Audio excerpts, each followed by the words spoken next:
नमस्कार मंडळी. मराठी भाऊ या मराठमोळ्या चॅनलवर आपलं मनपूर्वक स्वागत आहे. आज आपण बोलणार आहोत 2026 मधील सर्वात जास्त चर्चेत असलेल्या भव्य आणि इतिहास घडवणाऱ्या मराठी चित्रपटाबद्दल, राजा शिवाजी. होय, पहिल्यांदाच रितेश देशमुख छत्रपती शिवाजी महाराजांची भूमिका साकारताना दिसणार आहेत. या चित्रपटाबद्दल आत्तापर्यंत जी माहिती समोर आली आहे, कथा, कलाकार, भव्य सेट्स आणि रिलीज अपडेट्स, ते सगळं मी तुम्हाला या व्हिडिओमध्ये सांगणार आहे. तर चला, उशीर न करता सुरुवात करूया. राजा शिवाजी हा फक्त एक चित्रपट नाही, तो मराठी इतिहासाला दिलेला एक महत्त्वपूर्ण सिनेमॅटिक सलाम आहे. या चित्रपटात शिवाजी महाराजांचे शौर्य, त्यांची दूरदृष्टी, किल्ल्यांचे भव्य वैभव आणि स्वराज्याची स्थापना खूप प्रभावी पद्धतीने दाखवली जाणार आहे. या प्रोजेक्टसाठी भले मोठे सेट, मजबूत VFX आणि शेकडो कलाकारांची टीम तयार झाली आहे. मराठी सिनेमा इतक्या मोठ्या स्केलवर कधी पाहिला नसेल. रितेश देशमुखने ही भूमिका पूर्ण समर्पणाने स्वीकारली आहे.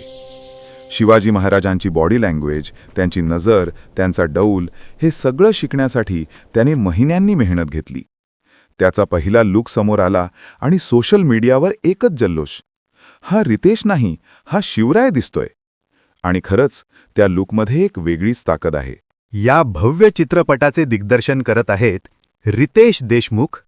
सिनेमात प्रमुख कलाकार रितेश देशमुख, संजय दत्त, अभिषेक बच्चन, महेश मांजरेकर, भाग्यश्री, फरदीन खान, जितेंद्र जोशी, अमोल गुप्ते, जेनेलिया देशमुख आणि अनेक अनुभवी कलाकार महत्त्वाच्या भूमिका साकारणार आहेत. संगीत, संवाद आणि व्हिज्युअल्स सगळं एकदम ग्रँड. राजा शिवाजी चित्रपट 1 मे 2026 महाराष्ट्र दिनी रिलीज होणार आहे. आणि सर्वात मोठी गोष्ट म्हणजे हा चित्रपट 6 भाषांमध्ये प्रदर्शित होईल. मराठी, हिंदी, तमिळ, तेलुगू, कन्नड, मल्याळम. इतक्या मोठ्या प्रमाणावर मराठी सिनेमा कधीच रिलीज झाला नव्हता. प्रेक्षकांच्या या सिनेमाकडून खूप मोठ्या अपेक्षा आहेत. भव्य युद्धदृश्ये, भावनिक क्षण, तडाखेबाज संवाद आणि सर्वात महत्त्वाचे म्हणजे शिवाजी महाराजांचे अस्सल आणि प्रेरणादायी चित्रण.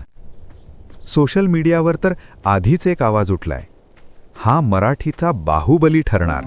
तर मंडळी, 2026 मध्ये येणारा राजा शिवाजी मराठी सिनेसृष्टीचा नवा इतिहास घडवणार आहे.